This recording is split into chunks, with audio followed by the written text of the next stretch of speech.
Welcome to A Course in Miracles Essentials. I'm Auntie Patricia, and today we're studying Workbook Lesson number 169. By grace I live. By grace I am released. Grace is an aspect of the love of God which is most like the state prevailing in the unity of truth. It is the world's most lofty aspiration, for it leads beyond the world entirely. It is past learning, yet the goal of learning, for grace comes when the mind prepares itself for true acceptance. Grace becomes inevitable instantly in those who have prepared a table where it can be gently laid and willingly received, an altar clean and holy for the gift. Grace is acceptance of the love of God. Grace is acceptance of the love of God. By grace alone, what appears as worldly hate and fear are gone, for grace presents a state so opposite to everything the world contains that those whose minds are lighted by the gift of grace cannot believe the world of fear is real. Grace is not learned. The final step must go beyond all learning. Although grace is not the goal this course aspires to, we prepare for grace.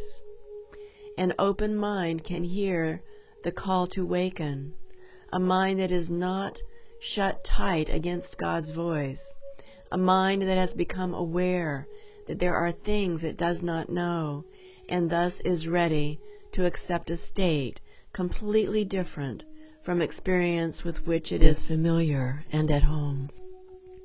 And so we urge you to bear witness to the Word of God, to hasten the experience of truth and speed its advent into every mind that recognizes truth's effects on you. Oneness is simply the idea God is, and in His being He encompasses all things. No mind holds anything but Him. We say, God is, and then we cease to speak, for in that knowledge words are meaningless.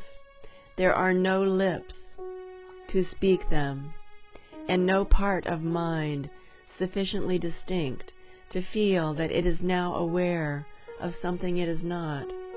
It has united with its source, and like its source itself, it merely is.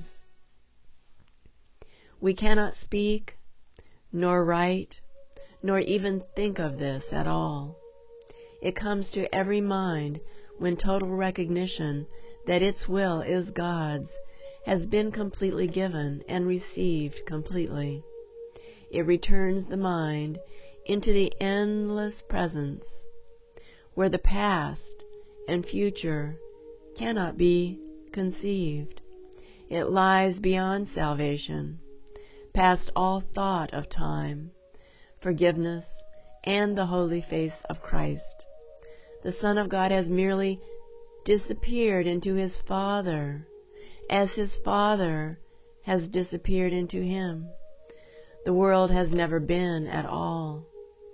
Eternity remains a constant state, beyond the experience this course tries to hasten. All learning was already accomplished and complete.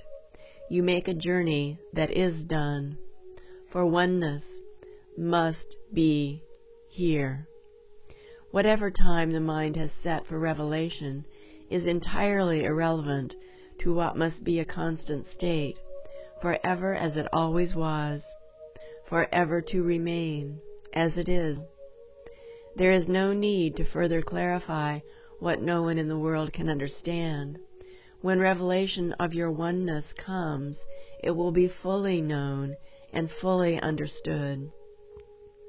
Now, we have work to do, for those in time can speak of things beyond and listen to words which explain what is to come.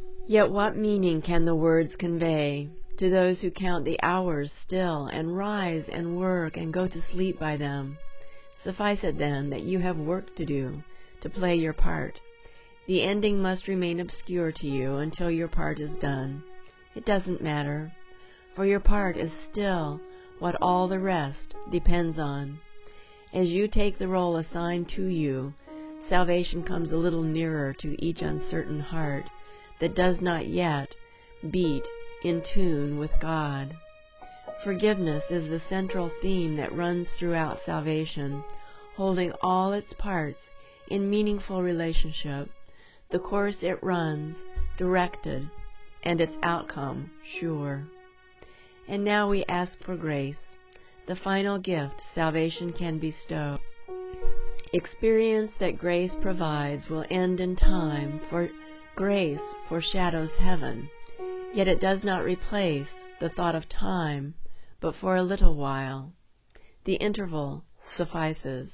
It is here that miracles are laid, to be returned by you from holy instance you receive, through grace in your experience, to all who see the light that lingers in your face.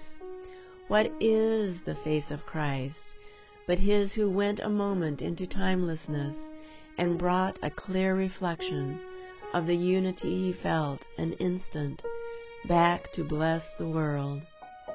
How could you finally attain to it forever, while a part of you remains outside, unknowing, unawakened, and in need of you as witness to the truth? Our learning goal today does not exceed this prayer. By grace I live. By grace I am released. By grace I give. By grace I will release. Thank you for coming today, and please come back tomorrow for lesson number 170.